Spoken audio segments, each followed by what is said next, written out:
Hey everyone, this is Jen with Laughing Lotus Wellness. I thought I would pop in and instead of doing a whole written something for you all, I thought it might be nicer to kind of drop in and share a video with you with some thoughts about things that have kind of been going on, swirling, if you will, in the energy of our lives and what's going on around us, and some of the things I'm picking up in clients, which I think is always really fun because I think it feels to me very much like there's a thread of energy that runs through all of us connecting us. And what can happen is someone else's struggle or challenge is somebody else's struggle and challenge, and so on and so on and so on, which doesn't sound that great, except for that what it really indicates for us, I think, sometimes is that we're in an energetic flow that is ripe with the environment where we might bump into some things that are challenging. And there's something powerful in the processing and talking about that and the sharing of it. I know this morning I had a coaching client and she was like, "Yeah, I don't know what happened. I came back from a trip and I felt really great. And then I just felt like I dropped into this funk. And have you been in that?" And I'm like, "Yes, ma'am." So I am really wanting to harness that authenticity, that truth about how we can feel we're showing up to things and really honoring, if that makes sense, those parts of the journey that don't feel as lovely. Right. It's great to celebrate. And I will also get on clients if they skip celebrating, because I had a client do that just recently where she was delivered this really beautiful opportunity and she went straight to anxiety, which how many of us can relate to this? This is zero criticism. Instead of relishing the celebration, the celebratory nature of someone saying to her, "We would trust you enough to open this business and run it and manage it." And she went, "Bah," right? So many of us would do the same thing. And so, right. So again, taking a look at the threads of things that are kind of going through so many of our lives that feel connectable. And so that's what I thought I would drop in today and speak to versus again, just, writing up some some anecdote, which I love doing as well. But I was like, it's been a minute. I haven't been doing as many lives. And so this is sort of maybe the piece that I would encourage you to sit in. Um, so one of the things that I think is very important in the work that I get to do with clients is helping them self-reflect. That's a big hunk of the work that we're going to do. It's really self-reflection.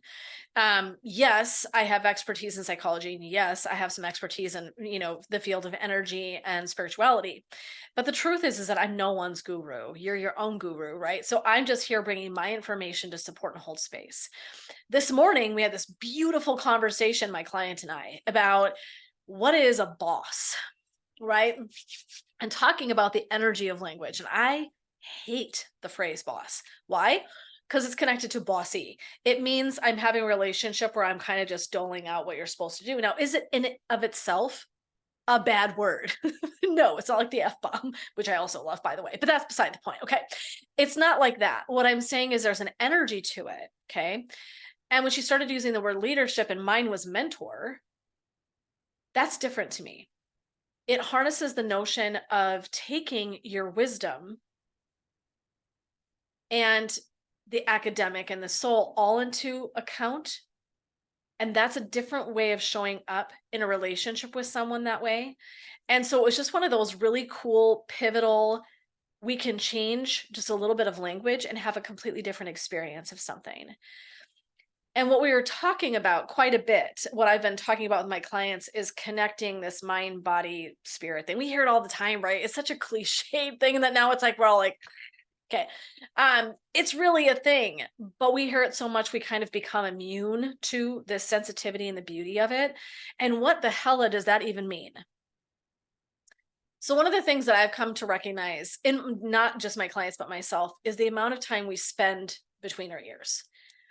What in the hell does that mean? That means in our thoughts, our monkey minds going a million miles a minute. We're planning, we're future tripping, right? We're doing all this stuff. And a lot of the time, and I really want you to harness this, is I think this is kind of my thing today, is how much time are you spending between your ears crafting stories that are untrue? I mean, get real with yourself, right? You don't owe me an explanation or an answer. If you want to, I'd love to hear from you. That's why I'm here. I love coaching, so feel free to share with me your real of this. But I think that one of the things we really do is we forget that we have the capacity to decide how to use our minds. So, using our minds for things like learning, teaching, evolving, developing self-awareness, right? And life or death. Huge. Lots of times life or death really gets taken away from us and our brains just go into that reptilian space where it just knows that we have to survive. Okay. But I'm going to put it out there, right? Because that's pretty valuable. It's like, is this life or death? Okay. Remembering that your body doesn't know the difference. What might be a crisis on your part in a workplace, your body doesn't get to delineate if it's life or death. So you could be having a rough day at work and your body's like, oh my God, the sky's falling and I'm going to die. Okay. Okay. I'm just giving you a broad and sweeping silliness so that you can kind of get what I'm getting at here though. Okay. So what I want you to realize is, what are good thoughts? Like, where is your mind absolutely just like on your side and it's a gift. Your mind is a gift. Okay. And some of us have minds that never turn off. I don't know if you're one of those. I am. So if I have any of those others out there, please feel free to reach out and let me know. Let's form a committee. I swear to God. Just saying, right? Mine never turns off. In meditation, it turns into visualization and journeying. And that's the way that I can take my thoughts and they actually get really used for the best and highest good for my experience. And so, right, but I'm just going to say my mind doesn't turn off much, almost ever. And so, when is it good and when is it bad? And I want you to understand that there's a difference between a fact and your truth, because your truth is still subject to not being a fact. Okay. So, it's a way to begin navigating the waters of what's happening between your ears. And it's a way to check in with yourself, to look at the patterns of belief you have, the spots you struggle and get stuck in, that like broken record notion. Where do you get stuck? And I want you to notice how often, right, without judgment, how often are you sliding into a space of storytelling? Because I'm willing to bet that if you start paying attention, you're going to go, I am future tripping, I'm planning, I'm worrying, I'm creating stories. If I haven't heard from someone for X amount of time, then I'm creating some story about why that is. Or maybe I asked for a job and I haven't heard back from someone yet, and I'm worrying about what the hell that means. I can sit and list the spaces where, as human beings, and I want you to really understand this is have so much compassion. Sweet Jesus, you are just a person. There's nothing about what I'm saying today that invites criticism. It's awareness, right? Awareness is growth.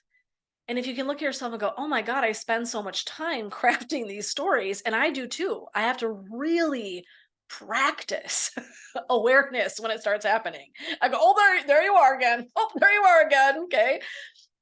And rather than going, oh my God, this is I'm so stupid. I'm so weird that I can't figure. No, you're just being a person. You're just being a human. Okay. So we want room to be human beings in this. And I'm just going to offer you that there's something pivotal about learning the difference between using your mind for the productive, beautiful gift that it is, and when our ego starts to get involved and when stuff starts to get stewed up for us, when we start to spin up, okay, we're creating a whole thing. And what does that feel like for you? As you're listening to me talk right now, do you have a feeling in your body? Check yourself, because I'm willing to bet you actually have a visceral response that you might be having right now. As I talk about spinning up and being anxious, do you feel anxious? Do you feel like you got to move a little bit? Do you have this like, getting uncomfortable? Yeah. Watch your breath. Check yourself. Because what will happen is we're actually having a physical response. I can start talking about it and you can imagine what that looks and feels like, because you've been there at some point in your life, right? Pretty soon we're in it and we're going, now all of a sudden I'm starting to get anxious and nothing's actually happening right now. Am I safe in this moment? Yes, I am. Is there anything life threatening happening in this moment to me? No, there's not. Those are facts. Okay. I can say it because it's actually happening in this moment. So I want you to begin to understand that your mind is a really powerful tool. And having that skill to navigate when we're starting to create and craft stories that get very, very big, right? They get a lot of life. And we're living it as if the body lives it as if it's actually happening. And I want you to really think about that. You know, like bite that off and digest that, right? Okay. And we wonder in our culture why we're so sick. We wonder why we've got chronic fatigue syndromes and, autoimmune, all these different, right? Big health issues. Valid, by the way. This is not me like dissing that at all, but we wonder how we get there. I'm like, yo, look how many people are taking meds. Look at how many people are going to deep lengths to try to resolve the shit they're sitting with. Okay. So we know that this exists. And it's really about harnessing the capacity we have with that said beautiful mind to navigate it in a way that works more effectively for our bodies and our spirits. Okay, so that spirit's the most internal spark on the very, very inside of your being. If you want to imagine, right, it's all full of layers, right? And I always talk about it this way anyway, but like, right, we're all covered in layers of stuff. Not bad, right? But we're made up of the different layers of our being, okay? And that soul is right, this beautiful, bright sun, like literal sun style burst of energy inside you're carrying, okay? We want to nurture that. We want to take care of it. We want to honor it because it is like your best and highest, most beautiful version of who you are without all the bullshit, if I can be honest. Okay. And it gets harder and harder to harness that if we're spending so much time here. Doesn't mean we can't. Doesn't mean we can't. I watch people going to festivals right now, and I'm not going to lie, I'm a little jelly. Okay. I'm just saying, would love to go to a festival with a bunch of people, high vibe in it. Not gonna lie. So I'm having hella jealousy, but it's fine. So, right, but think about, right, when we're in these environments of high vibration and we can spend more time being in soul, being in this spirit of who we are, right? Honoring that, witnessing the body. What is the body telling me? Your body is a gigantic tool. It's like, those tuning forks. You ever seen those? We used them once to go ghost hunting. My best friend and one of her friends that she knew from work, we all went together, the three of us, to do this ghost hunting tour in Minneapolis. It was a blast. You got tuning forks and you got a flashlight, I think. And so fun. And so here we are using those, I'm talking about, those metal things that kind of cross if something's going on, right? It's so good. It was so much fun. And so what I want to tell you is that your body is actually a tuning fork that you might not even know. You're always taking information in. You're reading energy around you that you can't see with the whites of your eyes, but you can feel it. You also have this internal experience going on. So imagine how much information is always coming at us, right? And we're always tabulating the brain. So there's like little, gnomes in there doing their work. I somehow saw Santa's elves, but anyway, gnomes, whatever the hell you want to call them, right? We've got these critters that are kind of like doing this feverish work in there. Everybody's got their departments inside the brain, you know what I'm saying? And so everybody's moderating all the stuff kind of coming and going. There's a lot going on. And so what we want to do is begin to honor the body, witness what the body is saying and doing, witness what's happening here, and begin to create an experience of showing up to life that is in alignment for what you want to feel and be in your world. And so and this is a tremendous, I'm going to make that sound so simple. Oh, it sounds so neat, nifty, doesn't it? Like I put it in a little package and I tied it with a bow and you're welcome. The truth is that is an incredible amount of work. I just made it sound really simple. That's just, right? Totally a fallacy that it would be easy, but I wanted to get it out there. I'm watching so many of my clients unravel this, and it's really the joy of my work. It's the joy of my work to sit with someone, know their hearts, know their goals, and be able to say, how's that working? I wonder about that thing. Can we get curious about that? And can we not lean into the emotions of it? And I'm not taking away the emotions, but what I am doing is giving you some distance from what you're sitting with between here and here to witness it. We want to spend time in witness energy. Witness energy is just noticing, and it's not going inside, right? Because again, the body doesn't know. The body's like, oh my God, we're dying. We're not dying. We're not dying. We're not dying. We might be uncomfortable. But we're not dying. So, can we witness? And witnessing allows us the space to lean in without having that whole body visceral, and all of a sudden my heart rate's changed, right? My breath is changing, all these, because my body feels like there's a crisis.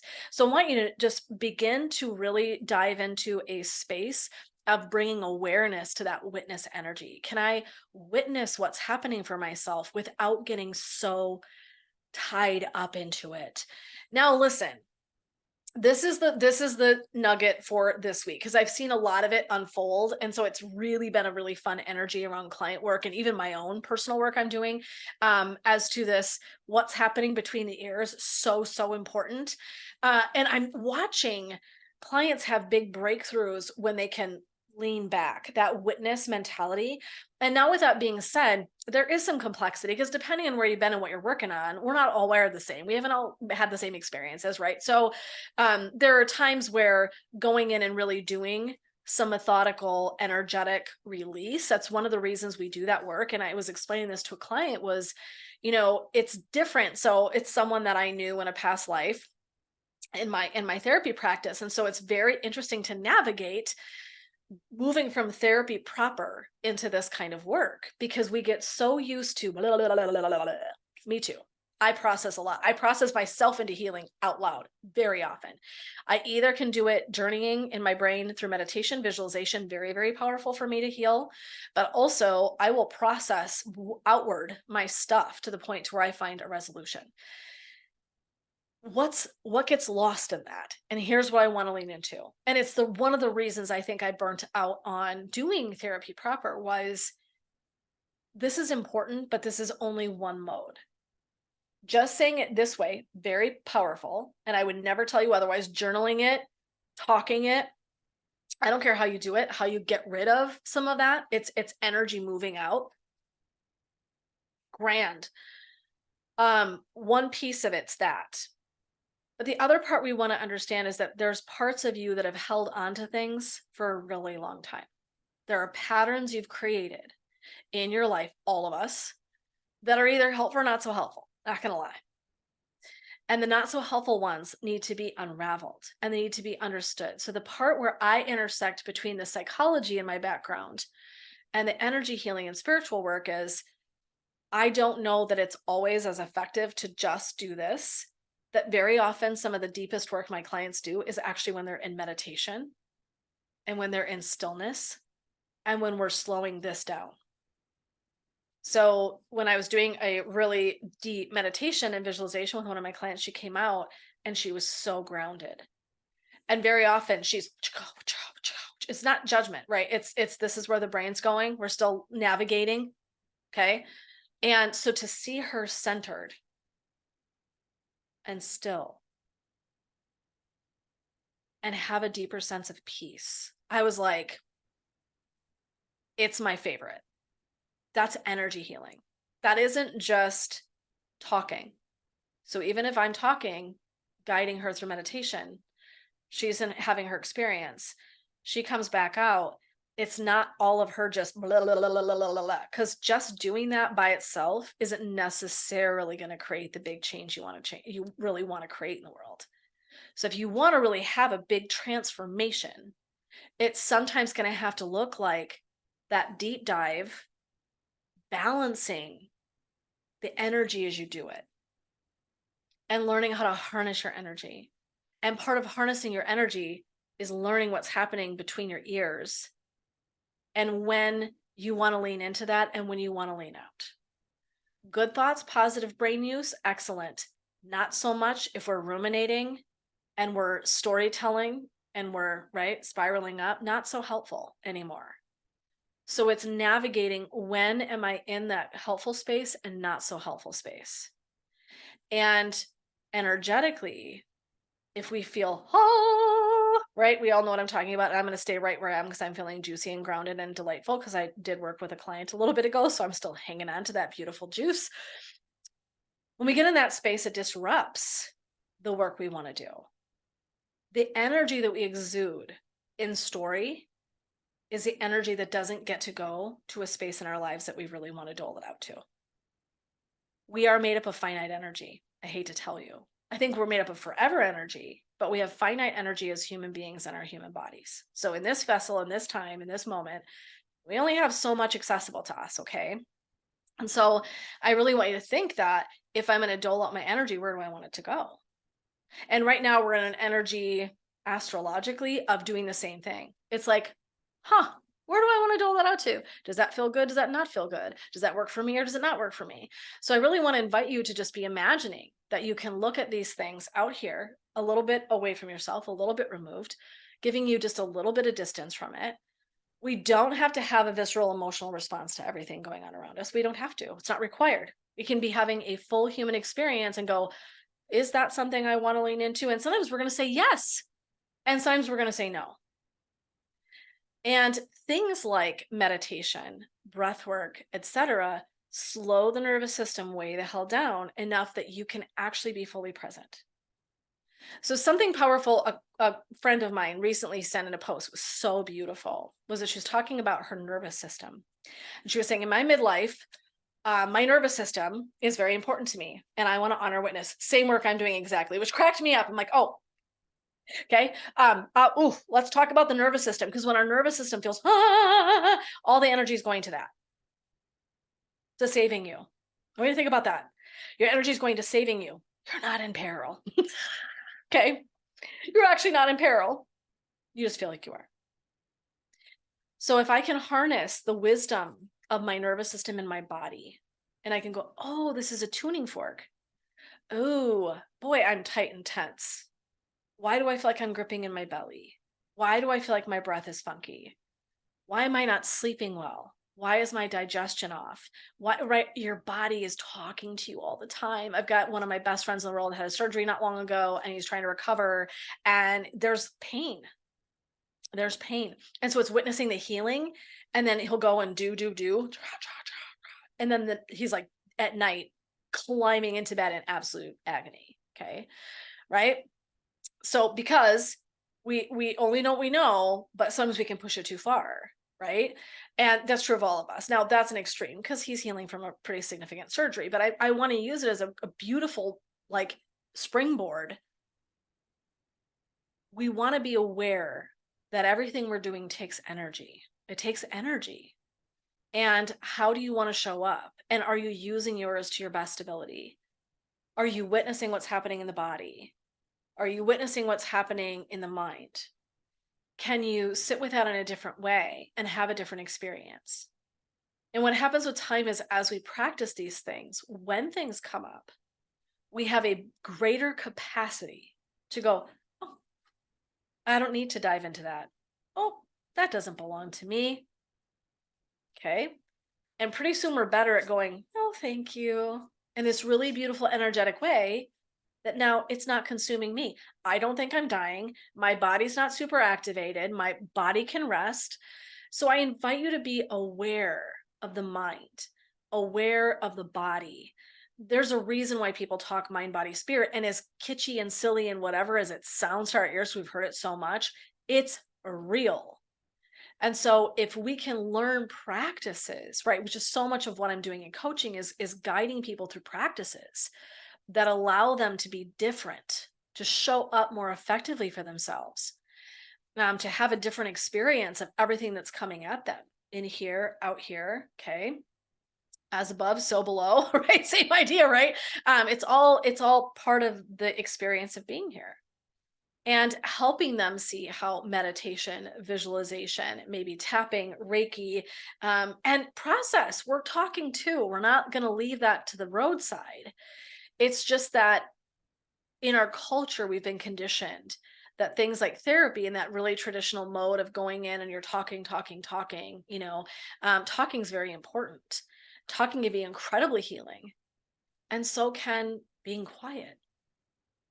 And so can looking at the thoughts and deciphering whether they're helpful or not helpful. There's all sorts of tools we have listening to our bodies, listening to our experience, noticing what happens, noticing our shifts, right? And so that witness energy, we're going to circle back to that. Can we witness what's happening? And what do we do with it then? So that's a whole nother, right? So first it's witness though. First it's self-reflection.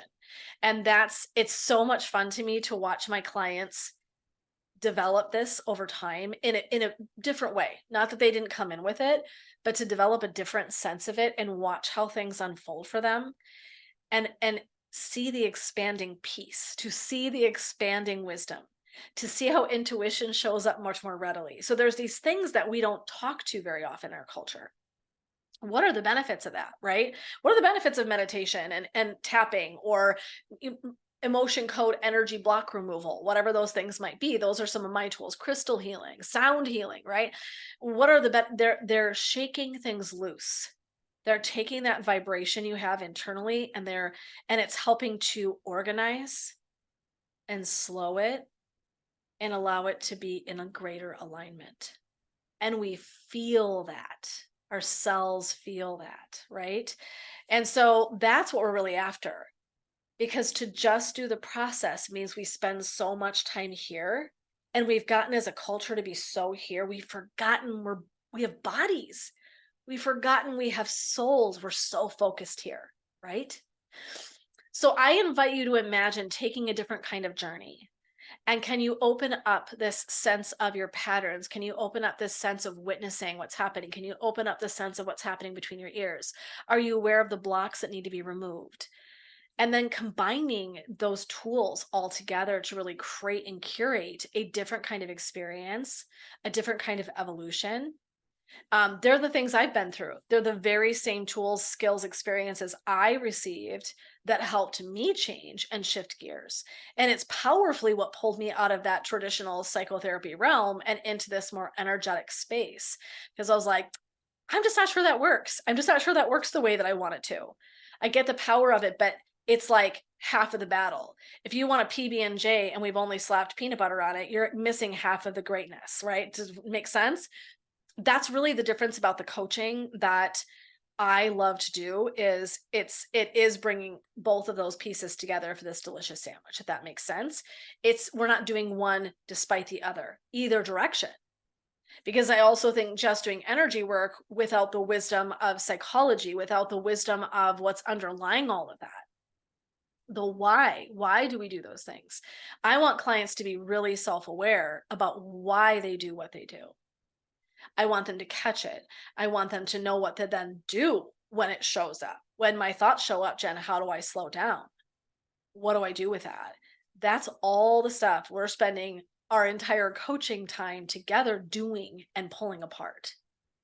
And so, and we all, you guys, I see a weekly healing session. So this is something that I live, breathe, and do myself. It's not something I encourage people to do what I don't do. So I'm always working to unravel the same thing. And the huge amount of work I have done on what's going on between my ears this year, sweet Jesus, you would think I should be a monk in a monastery somewhere at this point. I'm not kidding. The amount of work. So it's so personal to me too. It's the same thing I'm doing. And so I want to just invite you to understand that part of this journey, to give you some things to consider as you're moving forward and as you want to do midlife, noticing what's showing up for you, noticing your patterns, noticing the stuck places, and deciphering a different way to be in your mind, creating a relationship with your brain, with your thoughts, that is different than the one that feels like they're a bunch of, it's like romper room. Did anybody remember watch that show as a kid? Romper room was a whole thing. And I always wanted to go there, by the way. I thought it was the coolest thing ever. But it's like having a bunch of craziness, a bunch of crazy little kids. That's what your brain is like a lot of the time. I hate to tell you. Mhm. Like that, okay? And so if we're like this, and I got something big coming in here and something big coming in here, and maybe something big coming in here, and how am I showing up? Okay, not awesome. You get it. Okay. Instead, what would it be like to show up with peace? To take a breath and let it out. To take another breath and let it out. and say, what am I noticing right now? What am I noticing in my body? What am I noticing in my mind? What, if any, stories am I telling myself? What's a fact? How can I witness that? Then what do I do with it? So you just saw this very methodical, right? And most of us don't have that kind of process at all. We go from 0 to 90 in 0.2 seconds. We've skipped all of the steps to decipher if we even really need to be in it the way that we're in it. Okay. That is a huge leap for humankind to begin to methodically go, oh, okay. Oh, uh-huh. Okay. All right. Oh, okay. Now what do I want to do with that? That is very different than, okay. Right. Totally different energy. And you could feel it. Because if you did that little breath with me a minute ago, you could feel it. That was already different. Okay. So I just want to put it out there because it's stuff that I see people chewing on. And I always love that because, again, it's so themey and there's always a thread running through all of us, divine connection, where we're unraveling and trying to understand these things about ourselves. And I love bringing that stuff forward because as my clients are working, I just know that they're the kind of women that want that wisdom to be shared with the world. Because it's not just novel to them. It's something that's happening for all of us in some way. And so I just thought I would toss that out there today. It's kind of a long chat. I know that, but it was really something that was on my heart because I was just coming out of some client sessions and like loving their work so much and watching them unfold this capacity is so cool. Their groundedness, their centeredness, how they're showing up with this different presence, this different connection is wholly different than the one that sometimes they've experienced. And to me, that's where I see the biggest change. It's not just this mind thing, which is huge, it's the mind and the body. And then it's allowing that spirit more space because we're actually attuning and attending to these parts that our souls then get more space out. It's like this beautiful inner child, this beautiful, right, being that wants to spend more time out, and we're so busy navigating those other the busy mind, the monkey mind, the body that's like, what's going on, blah, blah, blah, right? Panic mode and desperation and all these things we're experiencing as humans, and it slows it all the way down. And so to me it's like that, then the soul is able to do more of what it wants out in the world. We are more fully who we are. We are more fully present. We're more fully able to love and take in what's happening with ease and grace. And so to me, that's what we're really like after. I think that's what coaching clients are coming in to see me for. We call it midlife. We know that sometimes there are challenges we're going through, but at the end of the day, what we're really working to do is harness this energy to allow your soul to come forward even more. That's the gift of it, is to stand more fully in your purpose, to stand more fully in your alignment, to stand fully in your value sets and what you want to do and your legacy you want to create. And sometimes all of those things that I've mentioned are the things that are covering us and kind of holding us in and tucking that soul's like, okay, hiding somewhere inside the corner. But that part of you wants to be out in the world. It's where you feel the most joy and the most connected, the most loving, and the most beautiful kind of light you could be in the world. And so we want more of that out of us. Does that make sense? And so to navigate the waters of that nervous system in the body, to honor what's happening here, to honor what's happening here, to understand that there's a connection in these two places. You are not one or the other, you are all. Okay. Different process than what many of us have been exposed to. And so to me, that's the real joy of what I'm doing. But I wanted to drop that nugget into everyone and say, maybe somebody needed to hear this today, right? Maybe somebody needed this reminder that there's a distinction in the mind, there's a distinction in your soul. Your body is this important, beautiful vessel that is your tuning fork in the world. And are you using that? Do you know how to use it?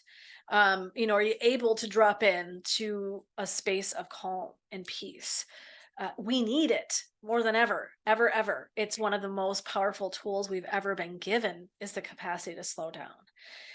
So I just want to drop in, leave this with all of you. There's more stuff to come. Bear with me. This has been, I know, kind of a strange journey of in and out and kind of going dark, so to speak, from a what am I doing behind the scenes? And I'm still in it. I'm not done yet. I'm just not ready to like bust out of the chrysalis. It's coming. I can tell it's formulating finally, which is huge for me. And I'm just going to continue to let it come. My old me would have just dug right in. It has to get done. I have to do it this way. And with age and with time, it is like abundantly clear to me that so much of the time I'm forcing the energy, I'm forcing things to happen, checking boxes, and it's so unsatisfying and it feels so out of alignment. And so for me to be in a spot where it says, I'm going to honor alignment first over money, over checking boxes, over looking like I'm following the right rules to somebody else who isn't in charge of my life. I don't know where that comes from for me. I have started to really uncover that and go, I'm not going to do that anymore. That does not work for me. And so I invite you to do that same journey. Like slow it way down. Are you aware of what you want to be doing? Is it authentically coming forward? Do you even know what the hell that looks like? Because many of us don't. That's not me picking on anybody. So I would love to just give you some of these tools to keep you moving and to say thank you for being here in my email, for being a subscriber, for being a follower, for patiently hanging out with me when I'm going through my realignment, when I'm going through my recalibration. I'm so grateful you're here. And if this resonates, feel free to send me a message. I love hearing from you. I will get emails from time to time from people like responding, and I'm always like, I love it so much. Ask me questions. Feel free to ask me questions. Feel free to comment. Tell me how you're doing with this. I don't do this for nothing, you guys. I really do show up in the most um, powerful way I know how to share these messages to try to help support people bridge these gaps in their lives to help continue your journey, your evolution.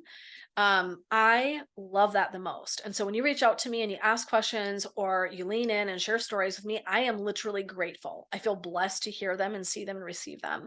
So feel free always. I love that so much. But in the meantime, I am going to run and let you guys get back to your lives. But I want to thank you so much for listening. If you've stayed with me, feel free to comment, share any thoughts, questions you have. And I just hope you guys are full of beautiful blessings. I hope that there is so much love and light surrounding you, that you are finding ways to navigate through this thing we call life, this midlife journey that we're all on, that you are honoring yourself enough to unravel where you've been and take the time to develop where you want to go and who you want to be in the second half. And to me, that is the most beautiful gift of midlife, is that unlearning and relearning. And so I hope that you're in that, and I hope you're honoring that so deeply. I honor you for doing that work in any capacity that you're doing it. And just know you're not alone. I think I wanted to say it because this is all the work my clients are doing, and they're doing the same work I'm doing. We're all doing the same similar, effortful progression, hopefully, of moving forward and awakening to this life and the way that we want to be. And maybe uncovering that what once was isn't exactly where we want it to be, but rather we can shift it and move into something different. And being empowered to make that decision for ourselves. So that's really what I'm all about. And I just send you blessings, love, and light. And I will just be around. If you want to connect, please do so. I love that. And otherwise, I just want to say thanks so much. Hang tight, everybody. Take care of yourselves. We will be back around with more information and tools and skills for how to navigate midlife. But I just want to send you all blessings, love, and light. Until next time, take care, everybody.